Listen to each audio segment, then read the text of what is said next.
Welcome to the Strive for Good Life podcast, where freedom and abundance meet entrepreneurship. We uncover the stories, strategies, and secrets of business owners who've built life on their terms. Ready to create your own success? Let's dive in. Welcome, everyone, to another episode of the Strive for Good Life podcast. My name's Nino, Pingera, and I'm here with Abby Vallejo, who is a holistic licensed healthcare practitioner and personal trainer. It's a mouthful, but I'm super excited to have her on this show. So welcome, Abby. Thank you. I'm glad to be here. Yeah, I think we're going to have a fun conversation. I always like to start off, for anyone listening, they know this, I like to start off with your origin story, how you really got interested in business, entrepreneurship, and how that led you into doing what you're doing now. Yeah, absolutely. So, mine really started with my health journey as a personal trainer and practitioner. Growing up, I always had issues with digestion. That was something that was a big issue for me. Like ever since I'm a kid, I would get stomach aches. I'd have trouble digesting certain foods. Back in the day, we weren't really familiar with like gluten intolerances and things like that. So I had a dairy intolerance, a gluten intolerance that I didn't know about. So growing up, I would get these horrible stomach aches. I wouldn't want to eat. And, my mom took me to the doctor and they're like, oh, just, put her on an acid blocker and call it a day. And thankfully, my mom was like, nope, we're not doing that. And so we just kind of kept investigating. And it's something that as I got older, and then, kind of gluten came into the realm and people started learning about it. And, I learned about dairy intolerances. And yeah, so it was kind of from my own struggles that I decided to get into healthcare and holistic healthcare. And then the other side of it is hormonally as a woman, and I think maybe a lot of women can relate to this. I was on the birth control pill and I really suffered. I was one of those women that had so many negative side effects. I was in my late teens, early 20s, and I started getting symptoms of menopause and just, all these reoccurring issues that I had never had before being on the birth control.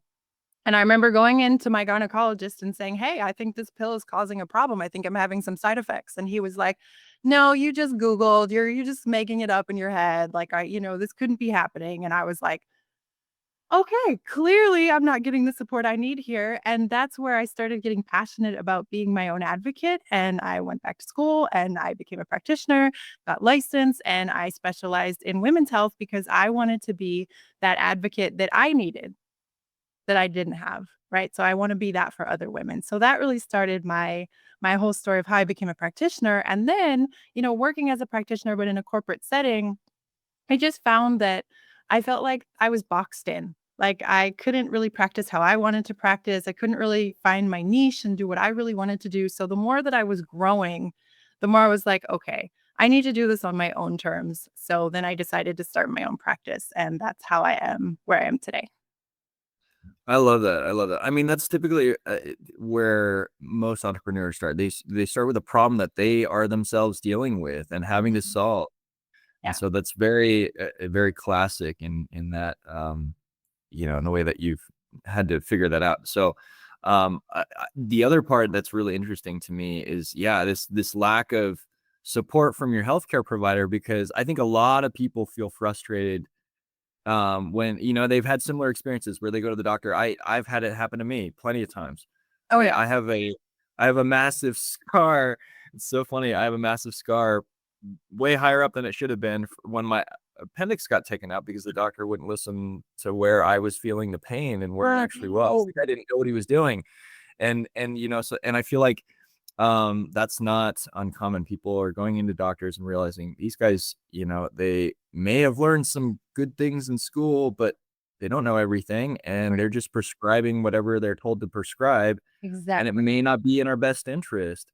Exactly. And so I think a lot of people are waking up to that. And I think it's cool that you're offering that alternative option for people, right? Something different that is actually going to be helpful and actually advocates for them. And so all these pieces that you've mentioned, I think, are really powerful. I'm really curious as to that transition. I always ask about that, like going from your corporate, and I know that you said it was for reasons of feeling boxed in and trapped, and maybe like dig into that a little bit. Like, how did you really get to the point where you were like, you know what, I just need to do my own thing, and then how do you actually go about building that? Yeah, absolutely. Well, the reason I didn't go into regular medicine and became a holistic practitioner is because it's very much tailored to the it's not like when you go in to see the doctor and maybe get 5 to 10 minutes and it's like as fast as possible and, you're not really seen or heard. I wanted to go the holistic route because I want to sit down and look at the whole person and, the person can feel seen and heard. And so that's really important to me. And so the place that I was at when I was there, it changed ownership. And when the new owner came in, it was very much like, okay, we're only going off the bottom line. How quickly can you get patients in?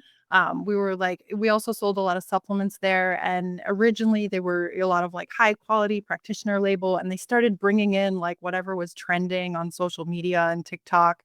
And I remember just starting to feel like this doesn't really align with how I want to practice. And I was also, I do have both male and female clients, but my area of passion and expertise is really women's health, going through a lot of the hormonal issues that I did, being a woman myself. I really wanted to start focusing on women's health in particular. And they wouldn't, there wasn't any space to do that, right? There wasn't really any space to grow. The people who owned the company were not into health themselves or had any knowledge of, health and wellness. Really, they were just running a business. And so it got to the point where it felt misaligned, where, how I wanted to practice and how I wanted to help people just wasn't going to be able to be accomplished in that setting.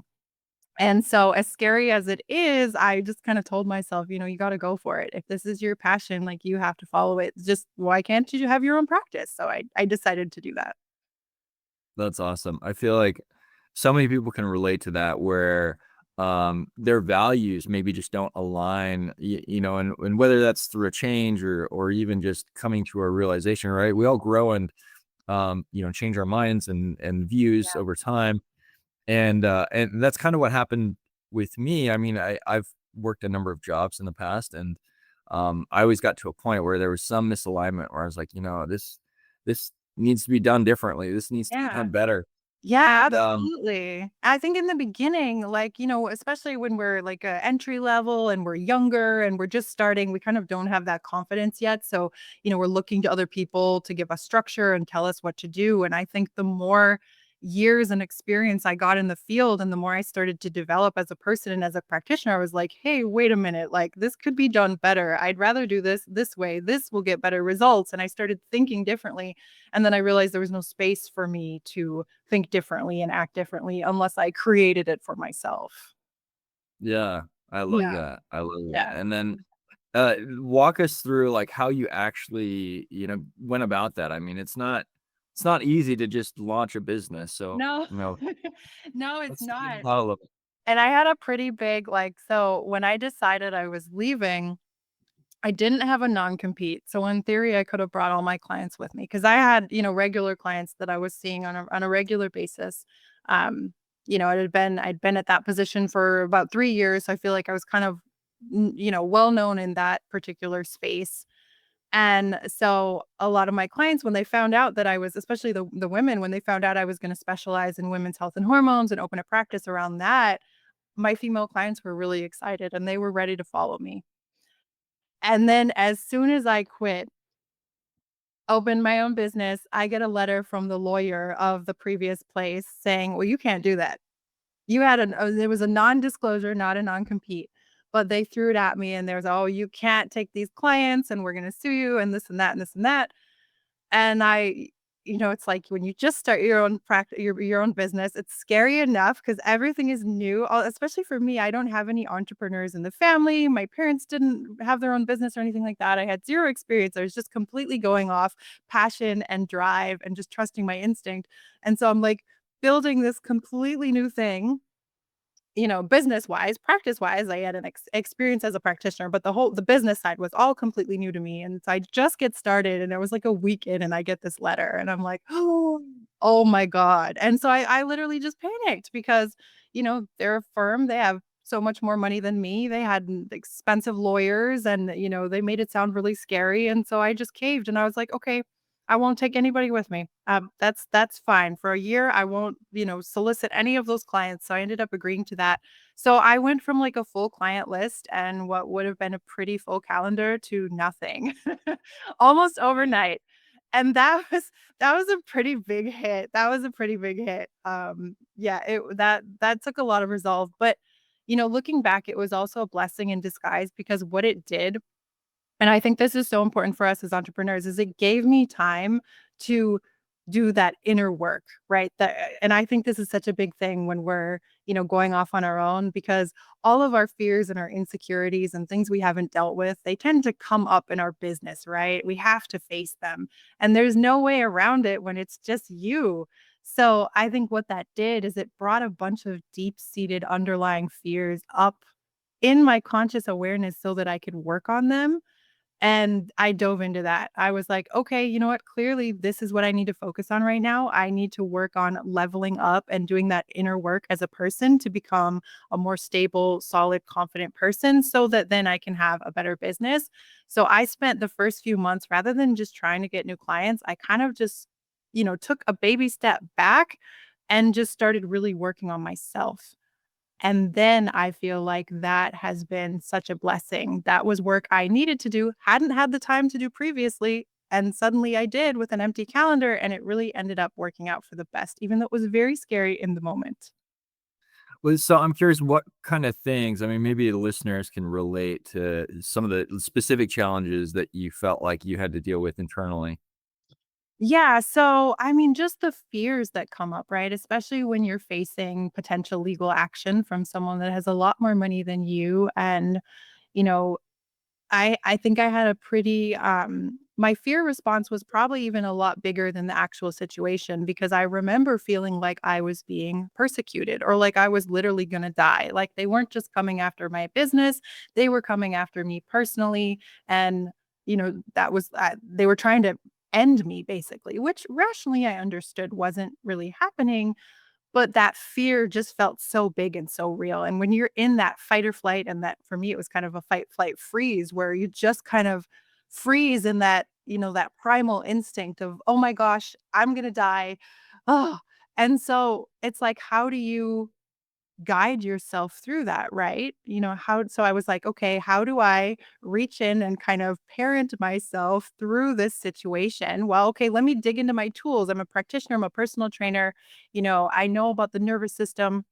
I know about things to rebalance the nervous system. So I started working with that really simple things like going outside every day, helping my nervous system to feel safe, right? Little practices that I started to implement and just work through. And then I started working with some coaches who do, like subconscious reprogramming and inner work. So I had someone to kind of help lead me through this practice as well. And after a few months, I really came out feeling kind of like a new person, like a better version of myself. I love that. I think so many people don't take the time to really work on that inside because you're absolutely right. Everything pops up. I mean, entrepreneurship is the greatest self-development journey because you're right. It's just you against yourself. So any issues there, right? I'll Mhm. surface. Oh, yeah. Um, yeah, and that can be debilitating. That can ruin your business if you don't Yeah. deal with it Yeah. appropriately. So I think that's amazing that you realize that, I better deal with this now and Thank you. start off on the right foot. And so Yeah. kudos to you for being able to do that, recognize Thank it, and you. then actually take action. And it's cool that your background really helped with that. It did. I So kind of had to remember, like, you have tools, let's use them. yeah. Yeah, but then also you didn't just rely on yourself. It sounds like you got help from coaches and I did, because that's so important too, right? We're not an island. We're not isolated. We're not alone in this world, nor are we meant to be. And there's so many wonderful people out there with wonderful expertise. Like, lean on those people. yeah, that's Yeah. such good advice. I'm one of those people, I'm very much a DIYer. I do, like, Yeah. everything myself and, Yeah. like, wanna just figure it out and understand, Yeah. but I recognize that that has severe limitations. I can't do everything myself, especially Right. when it comes to some of that inner work that I, like, struggle to address myself. Yeah. Absolutely, I need to like, I think about this all the time, and I need to take better action in my own life to be able to work through some of that stuff because I can't do it on my own. Oh, And yeah, so and yeah, as an entrepreneur, it's just like an ongoing journey, right? I don't think it ever ends. I do think it gets easier the more we do it, but I think it's just like the constant opportunities for growth and evolution. They're always there. yeah. Yeah. Yeah, and the more that we lean into it, the better our business really gets. And Absolutely, and that's just like then that would be, like, such a big piece of advice is that if you're going through a challenge or you're, like, plateauing, like, dig in inside. That inner work, that's always where it's at. That always takes you to the next level. It's always something inside. absolutely, absolutely.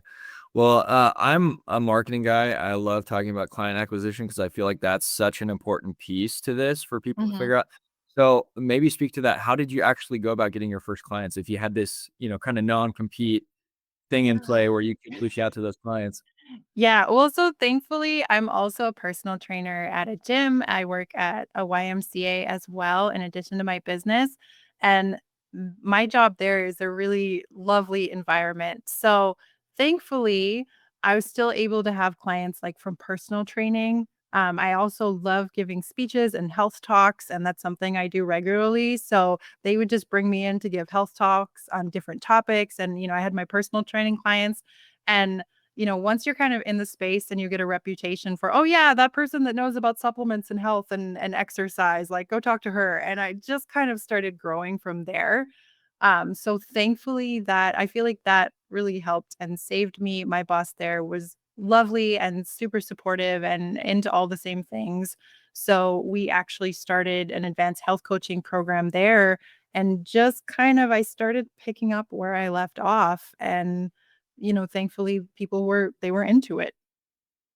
Yeah, okay, that's amazing. So you had this other source of, I guess, client acquisition in a sense, right? People that you were Yeah. interacting with, and it sounds like speaking gigs. I mean, I'm trying to like think of like how do I break this down and make it as applicable, for our audience. Um, is that kind of like the gist of it, or like were there Yeah. as well? No, I mean, obviously, like social media. I started a podcast as well because I'm very passionate. As you know, Yeah. podcasts are fun, and so getting the word out there, especially when you have a message to spread and you want to inspire people. Um, but yeah, it was. I think it was just. It really helped me to have my foot in the door in the gym setting. It gave me access to multiple gyms too because it's a network and then when I would start to volunteer for things like, "Hey, what if we started doing monthly health talks?" And then I'd go in and talk about a topic. And once people started hearing that it was a thing, at first we were doing them for free, but people were interested and it brought people in. So I think when you're passionate about something, even if you don't necessarily see a clear path forward, you just follow your passions and your natural inclinations. Like mine is to educate, it's to talk, it's to go and stand up and speak about things and, teach people and interact. And so when I followed those inclinations, I found that there were some opportunities there. And the more I just poured into that, the more they started to grow. I love that. I love that. So there's this element of, I mean, I really like that, like, yeah, you had access to this, like you said, foot in the door, multiple Mhm. gym locations. That's huge in a lot of ways. And so that's like kind of a secret for anyone listening out there, like tap into other people's audiences or Yeah. where fan base already exists essentially for what you're Yeah. doing. Yeah. Um, so that's a big one. But then I really like that you said leaning into your inclinations. And for me, like, I mean, I feel like there's always that voice in our head that kind of whispers to us, that we should explore this more or look into that more, take action on this thing. And so I think about that and I'm like, man, that's where some of my biggest opportunities have come from when I So when I listen to that and follow it, and so I just love that you did it, and thank you're you. Yeah. reaping the benefits of it. So that's Yeah, I amazing. think we always gotta trust that instinct, right? It's like honing that instinct is such an important skill because you gotta be able to trust yourself because your instincts will lead you right. They will. Yeah. Yeah. Yeah. So, I'm curious, obviously you did all the inner work and that was kind of a challenge, right? But then was it just smooth sailing from there? Because it sounds like things just came together really easily, or maybe, I don't know, were there some other. Yeah, no, I mean, honestly, so the first few months doing the inner work, that was I made it sound easy, in hindsight. In the moment, it was scary and it felt like nothing was ever gonna, get started for real. And it did feel very slow in those first few months. But once I got through about 3 or 4 months of that, I feel like one day the switch just kind of flipped. And not that everything has just been so easy since then, but I feel like I did level up and step into this, this new identity and this new level, and things, I mean, I got momentum and it's still going. So I think that, like you were saying, every decision that you make moving forward is an opportunity to trust your instincts. And the more that you do that, and the more that you follow your passion, the more momentum you're going to have, the more things you're going to attract. Yes, of course, it's an ebb and flow, right? Is every day going to be a huge day? There's going to be some days you're not making money. There's going to be some days where you're breaking records. That is normal, right? But it's just like recognizing just like seasons and cycles, right? There's that ebb and flow. But as long as you continue to follow your passion and your momentum, it's going to come just like day and night. There's day and night happens every single day. We go to bed, but we wake up the next day and it's a whole new day, right? Yeah. Yeah. I love that. I love that.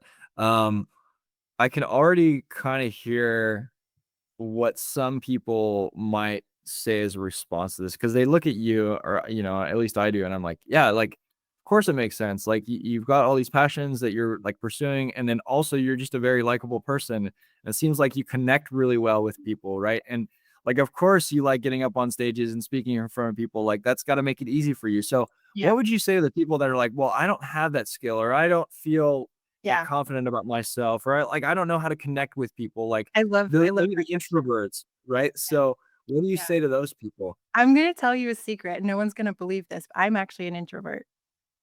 I was that person that I was so shy, like going to school, even in college, I could not raise my hand.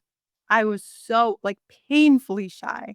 I feel like I used to watch the world silently in silent observation. I was always the quiet one. So going from that to who I am now, basically what my biggest advice for that is that when okay, kind of two things. Obviously, you want to find your passion, but you also want to show people who you authentically are. Because I think, back in the day, public speaking absolutely terrified me. And if I had to stand up in front of people, I'd get nervous, I'd lose my words, I'd get tongue tied.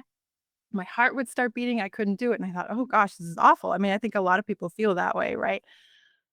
But I got to the point where I realized that all people wanted to see was just me, that I didn't have to pretend or be anything other than I really am, and that I should just say, what comes to me naturally and just let that natural energy flow. And it took a little bit of practice, but when I started doing that, I realized that that's what connects with people, right? Because people can feel that genuineness, that authenticity when you're just being yourself and you're just talking about what you're really into. People are going to respond to that no matter what the topic is. We can all sense that. And so, my biggest advice is follow your passions, choose something you're passionate about, and just tell people why. Like, get in that zone where you're living your best life, you're in your zone and you're sharing why that's so important to you. And that side of you will naturally come out. Yeah, I love that. That's such good advice.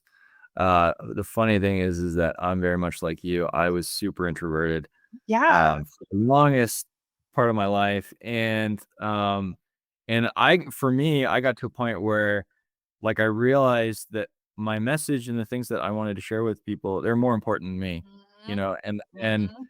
like, I just have to put it out there, and Yeah, and yeah, and, coming to terms with the fact that, like, as an entrepreneur, if you're not marketing yourself and yeah, talking to people, like, it's just not gonna happen. So, like, yeah.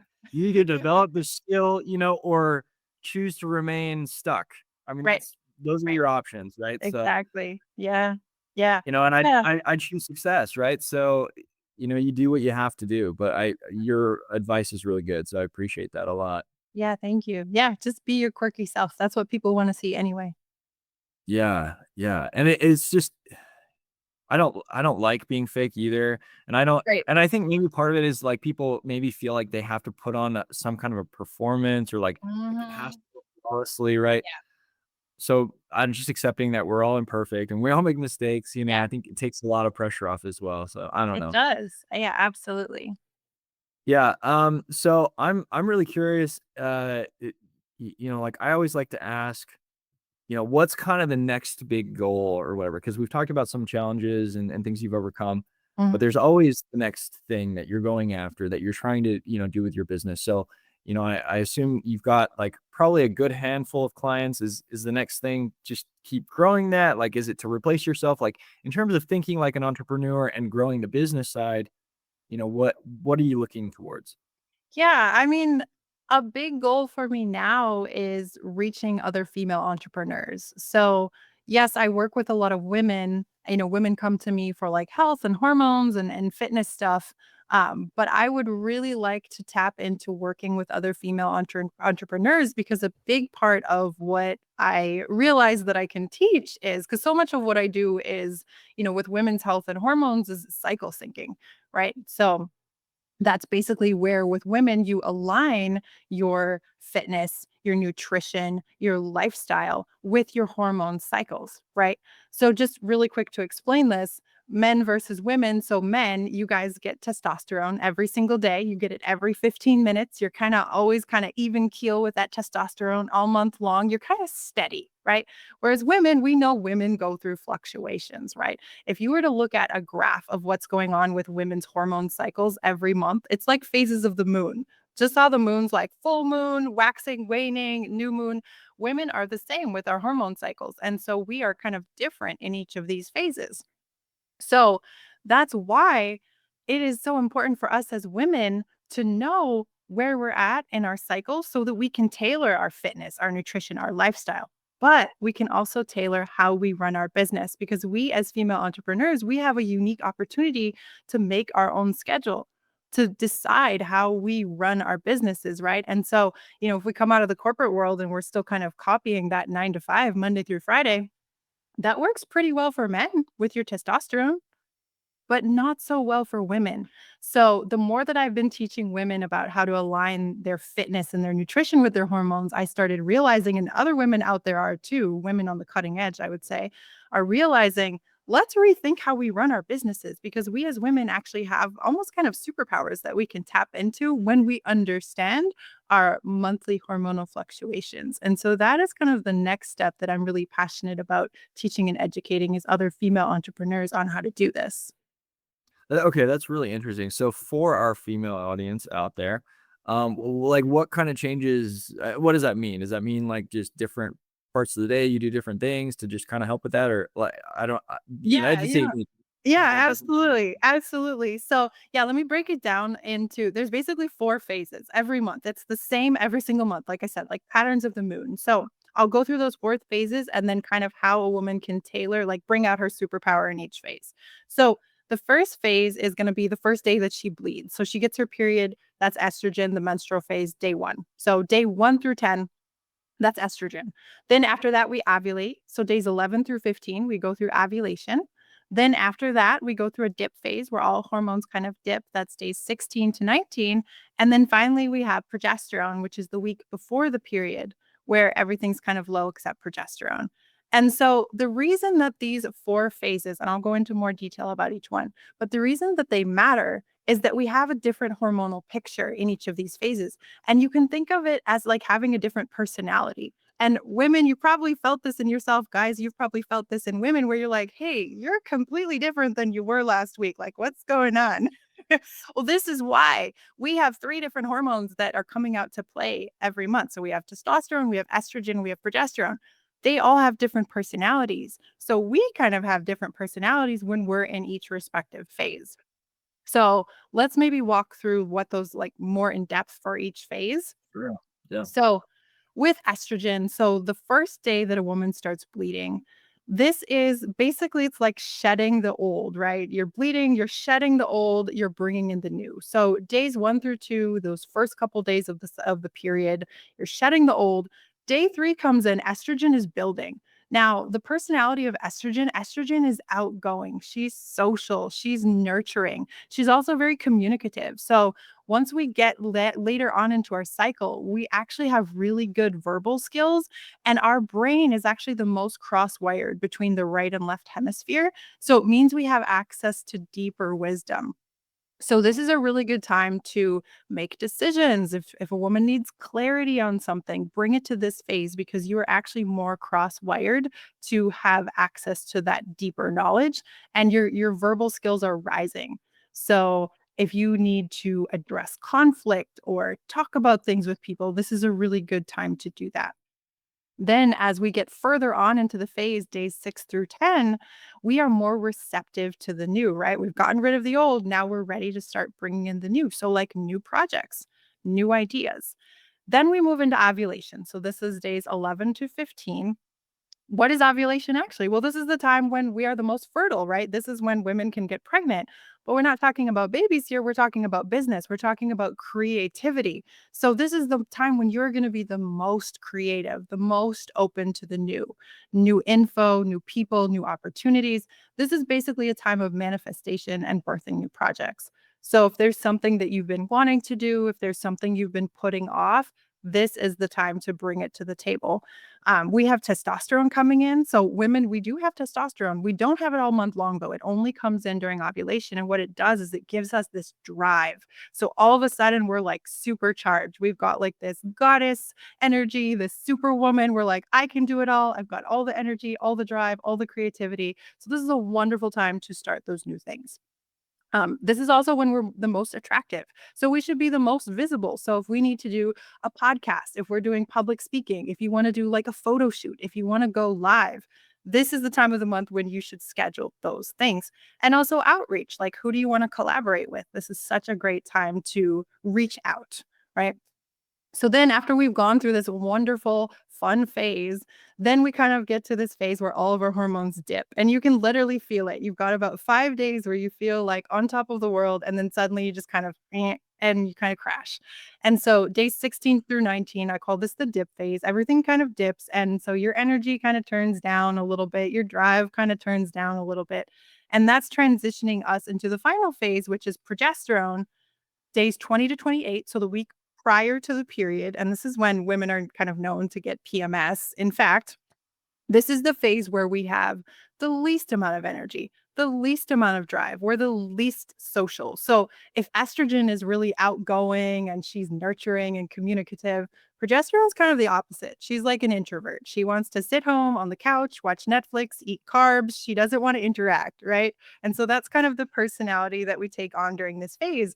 And this is why I say, like, the 9 to 5 Monday through Friday doesn't necessarily work wonderful for women pretty much because of this week. You know, there are other times of the month where we've got all this drive and energy. This week, we really don't. So we need to take things off of our plate. How can we slow down? How can we rest during this week? I wouldn't schedule anything important during this week. This is a good time to just kind of nurture and slow down.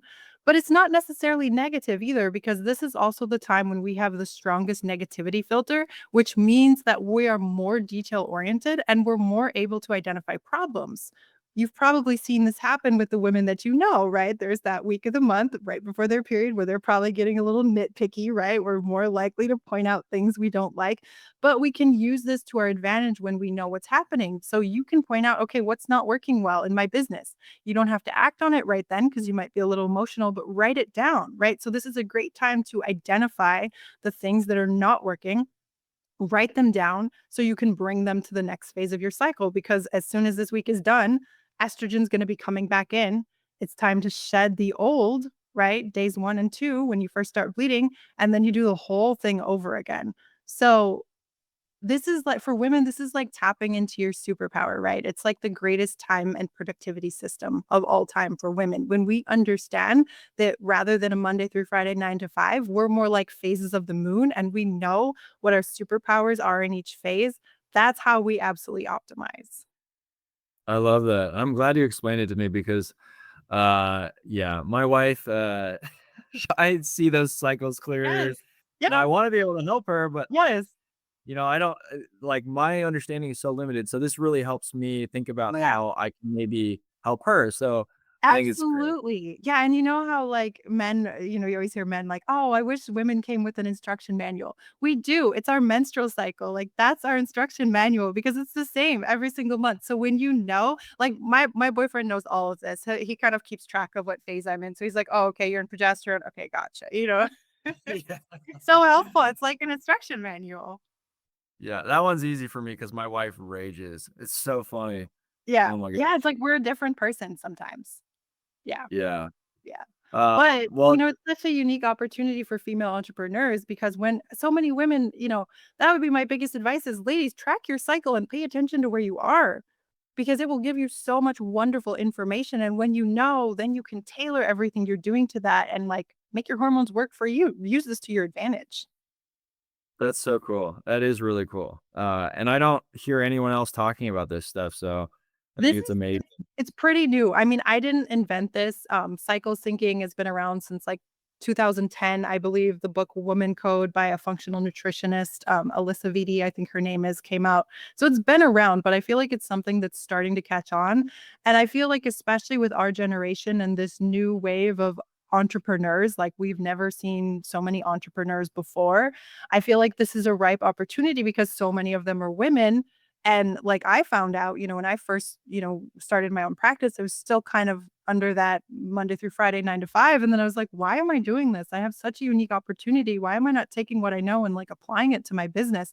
And when I did, I mean, this is how we as women tap into our creativity and thrive and work more, but also avoid burnout, right? Because we're following our natural cycles, what our body is naturally inclined to do. We're in alignment.